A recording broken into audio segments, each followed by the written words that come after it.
think it's time for Lacazette to go. I don't think he's going to try and even accept the contract, but that also means he's really got to perform extremely well next year to make sure that his value stays as high as it already is, because there's only one place to go after being first place in goal scorer last year, and it's down. All right.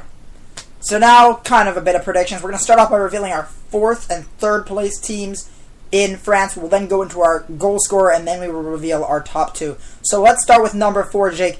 Who do you have this year finishing in fourth and classifying directly to Europa League?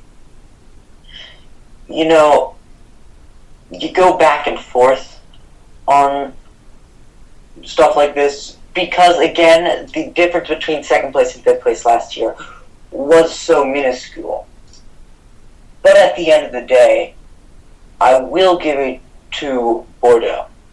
They have a goal scorer of their own in Diego Rolon, and I thought that last year they were able to contend for quite some time. No, if we're talking about how much time, you check out your friend in Wikipedia, and Bordeaux, they finished the season on a stronger note. They were in 7th place, they were able to cement 6th place and never looked back by week 28. And I think this is one of those years where they can move up as another team like Marseille has more of a down year after such an exodus of talent. All right, for my fourth team, I have Saint-Etienne. A year after finishing 5th, guys like Ruffier, I think he's a great goalie. Max Gradel, you got Payot as well. I think this is a good team. Loic Perrine, I think it's a good team. You know, they're not out of this world. Former Spur Benoit Asu Ekoto is on Saint-Etienne as well. It's not a team that's going to jump off the table or off the paper and just be like, oh my god, this is a team that can win the league. But I do think they will steal that spot. I actually had them in 4th last year, and they got 5th. So this time I'll continue faith in Saint-Etienne and say that they finish 4th. 3rd place, now these are the teams that are qualifying for the playoff spot in the Champions League, and it's a tight one. You got a tight race here. Jake, I have a feeling I know who you're going to put here. Who do you got? I'm going to put Lyon here in 3rd. Last year, they did play very well. They were so close to first place, but again, I don't think Lacazette is going to be able to replicate the kind of season he had last year, and he really did lead them to that 2nd place finish and led them in their ability to be able to contend with PSG for the league title. I just don't think he can replicate that again. It's not a huge step down, but it's no longer top 2. I think they finished 3rd. Yeah, I don't even know if Lacazette will be there come the start of the year. What I do like is they brought in Bovo, and I think Bovo will be a good player for them. I think he's a guy who's going to come in and contribute. You know, when you do finish in the top, 5 in goal scoring, he finished, of course, for Green Gump, you're going to be the main guy. You're going to score a lot more than you might score on Lyon. But they do bring in a guy who's an established goal scorer, who you know is going to provide some goals. But that doesn't make the difference. If Lacazette is gone, you know, that is the difference between 2nd and 3rd. A guy who leads the league and a guy who's 5th, and I think that makes a big difference for them as they finish 3rd. All right, the top goal scorer. I'm going to start, and this is contingent on the fact, and it's not only contingent on the fact that Lacazette leaves. I think if Lacazette stays, because of the addition of Bovo, I think that he will go down in terms of goals scored. You know, he's going to have somebody to share the ball with. I actually think his transfer value could go up, because I think he's going to have a great season all around. However, I do think that Ibra takes the crown. I think this is going to be his last year, believe it or not, ever leading a league in goal scoring. Jake, how about you?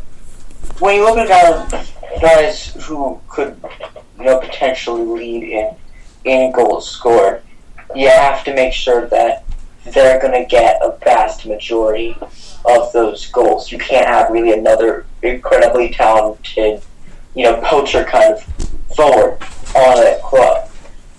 Last year I picked Kalu. So, you know, there's no way that whoever I picked this year could possibly be even worse. I'll let you pick Kalu. You know, I don't know if Kalu even scored a single goal last year. So, even then, it would just be equal to last year. He could damage another international monument, though. We'll see. Lacazette, again, I've said I don't think he can replicate what he did last year. Yinak, who finished second, is drawn.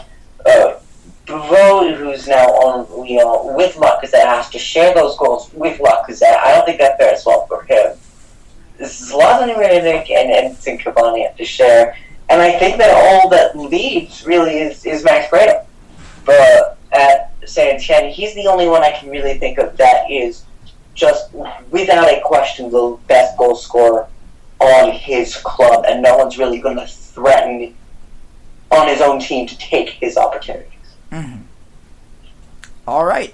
Well, that brings us to our top two. So, Jake, and I think if you heard the beginning of the show, you're probably going to know who's coming in to the top two. Maybe not necessarily the order, but you might. Jake, who you got in second place here? Being the true, I said just because most casual soccer fans know, who PSG is, and that's it in terms of France, doesn't necessarily mean that they're unanimously the number one team. But in my mind, they are. And therefore, Monaco finishes second in my mind. Again, very good pickup in Shirai. He will make a very big impact on this club. I think it's going to be enough to catapult them into number two, even with the loss of Yannick Ferreira-Carrasco. All right. Yeah, I've got Monaco in second as well. Good team. You saw they have talent in the Champions League. Not a great team. Not quite there. And in the deficit between them and number one, I'll just reveal it right now, PSG. It's still way too big. You look at a team like PSG, they're a team that can knock off Chelsea. Great center-back pairing in David Luiz and Thiago Silva. They have a lot of talent all around, and it's a very hard team to compete with when they've got the kind of money that PSG does.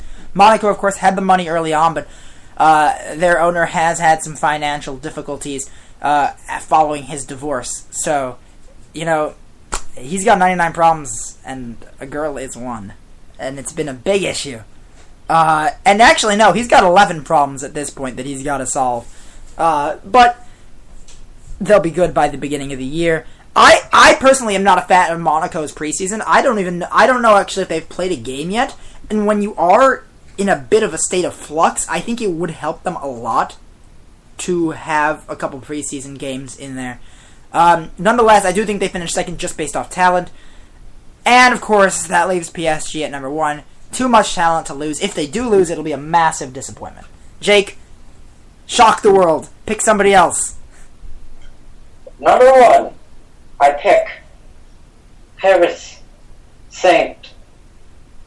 Italian? Eindhoven. Ladies and gentlemen, the French in a star will invade Holland, will take the city of Eindhoven. Oh no. All march back to the capital in a victorious march reminiscent of the days of Napoleon Bonaparte. And then, and only then, will they join Ligue 1. Does this mean we can cancel the country? Does this mean we can cancel the next show? Because now we don't have Netherlands. Oh no. They only kind of, you see. Oh, what is it, like a weird wormy line to get there? They only take Eindhoven. You see, the rest of the Dutch come back and say you can't take Amsterdam. Like that's not happening. All right, I'm looking on a map as to where Eindhoven is located. It's not actually that far, so it wouldn't be that bad, It's feasible. I mean, it is the French, but still. I mean, it's gonna be a tough time, but I think they can do it. I believe in them. They're about to take over all of Netherlands, but then they surrender. It's kind of what the French do. Yeah. And PSG wins. It's kind of what they do, and they're going to do it again and again and again until somebody can seriously contend. I think Monaco is a player or two away from having a legitimate shot at snatching the title away from them. But for now, I have no reason not to pick PSG to win it all, except for, of course, the impending French invasion of Netherlands. All right, now we're headed to the next segment. That wraps up Ligue 1 predictions. We'll be back next week with, which will be even shorter, the Netherlands-Portugal prediction. I can guarantee you that will probably half or maybe a third of the length of this prediction. Or are we doing an entire show just for the Netherlands? No. Because next, that's just the prediction segment. Because of course we've got other stuff to talk about too. Yeah, because you also have Russia, and no! And apparently, the best league there is, according to FIFA Power Rankings, Croatia. Oh my God, we're not doing Croatia. Belgrade. Look, I was nice to even put Netherlands and Portugal in there. The best I'll do is Ukraine. What about Turkey? Galatasaray. Oh God. Fenerbahce. Besiktas. No.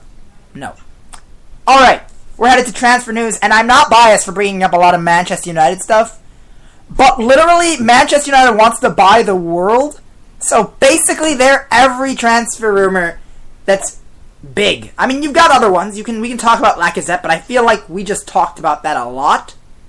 So, we'll go ahead and talk about Man U, then we'll let... we shouldn't... I don't want to have Jake talk about anything about Tottenham, given that he will be doing a show about Tottenham. No, all I'm going to say... Look, the only French, transfer that I know of involving Tottenham is that Benjamin Stambouli is going to PSG, which is exactly why I picked them to win this entire thing. We'll ask you some questions at the... We'll ask you some questions at the end of the show about the Spurs show. Because we all are very excited. Another soccer show coming to Infinity Sports Network should be a lot of fun. Alright, getting to transfer news. We're going to start off with the Ramos De Gea saga. At first it was, no, you're not getting Ramos. And, of course, Ed Woodward saying, well, then you're not getting De Gea. But it seems Real Madrid is becoming increasingly lenient, with Florentino Perez deciding to have a meeting with Sergio Ramos regarding the future of the player, which could signal the end of Sergio Ramos at Real Madrid and the arrival at Manchester United. Of course, it would have to involve Keylor Navas as well, which would immediately make Manchester United Jake's new favorite team. My boy, it really actually made me look like I knew soccer at some point last year when Costa Rica did well. That made me happy. Jake, how would you feel playing against Keylor Navas? How would I feel playing against Keylor Navas? I'd feel okay for Keylor because we would find a way not to score against him.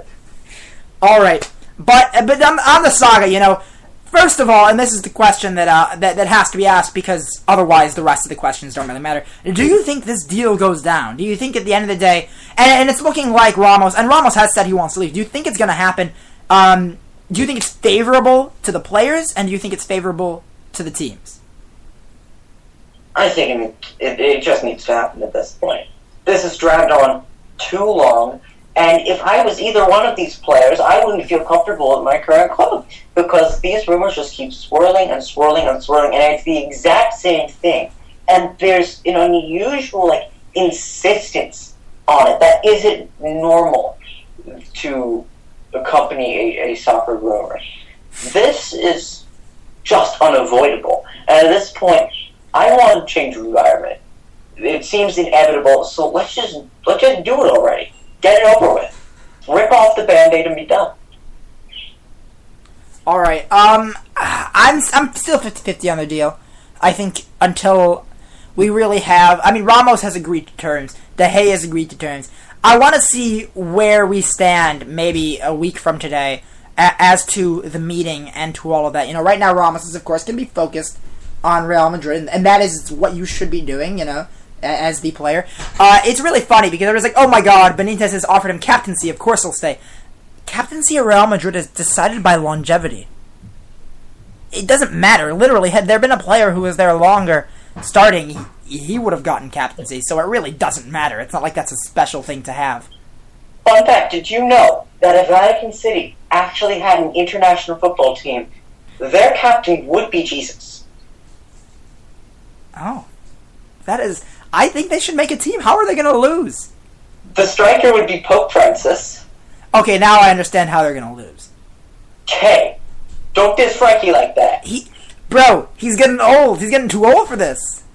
Oh, but Jesus is going to make them win the whole thing. Okay. But Jesus is still pretty young. He's still pretty nimble. Alright. I'm still 50-50. I think it would benefit both teams. I think, of course, it would. Not to diss Kiko Casilla. I just don't think... Oh, God, Jake. I just don't... Kiko! Sorry, Jake texted me something. I will continue. I think it'll be beneficial to both teams. Look, Real Madrid desperately needs the new face of the team, and that could be De Gea. A Spanish goalie has already